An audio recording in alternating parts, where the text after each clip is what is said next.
ചോദിച്ചു നബിയോട്, എന്തുകൊണ്ടാ നബിയെ? അള്ളാന്റെ തിരുദൂതൻ പറഞ്ഞു, അർഹതപ്പെടാത്തതിന്റെ നേരെ നീ നോക്കുമ്പോ അത് നിന്റെ കണ്ണുകൊണ്ടുള്ള മ്ലേച്ഛതയാണ്. എത്ര ആണിന്റെയും പെണ്ണിന്റെയും ശരീരവും കൊഞ്ചലും നമ്മൾ കാണുന്നുണ്ട്.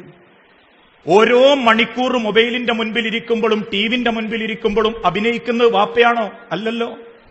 അതിൽ തുള്ളിച്ചാടുന്ന ഉമ്മയാണോ? അല്ലല്ലോ. പെങ്ങളാണോ? അല്ലല്ലോ. എന്നിട്ടും മണിക്കൂറുകളോളം ആ തോന്നിവാസത്തിന്റെ മുൻപിൽ ഇരിക്കുന്നവരാണെങ്കിൽ ഓരോ മിനിറ്റും അള്ളാന്റെ അടുത്ത് കുറ്റമായി മലക്കുകളെ എഴുതി വെച്ചോണ്ടിരിക്കുക. ഇത് യതലക്കൽ മുത്തലഖിയാനി അനിൽ യമീനി വ അനിൽ ശിമാലി ഖഈദ് മാ യൽഫിദു മിൻ ഖൗലിൻ ഇല്ലാ ലദൈഹി റഖീബുൻ അതീദ്. ഓരോ കാഴ്ചകൾ കാണുന്ന സെക്കൻഡും ആ നിമിഷങ്ങൾ അത്രയും അള്ളാന്റെ കുറ്റവാളിയായി അള്ളാന്റെ മലക്കളെ എഴുതിക്കൊണ്ടിരിക്കുക. നിങ്ങൾ 11 മണിക്കിരുന്നു, 1.25 മണിവരെ ആ ഇരുത്തത്തിൽ മുഴുവനും ഇരുന്ന് കണ്ടെഴുന്നേൽക്കുമ്പോ 2.25 മണിക്കൂർ കൊണ്ട്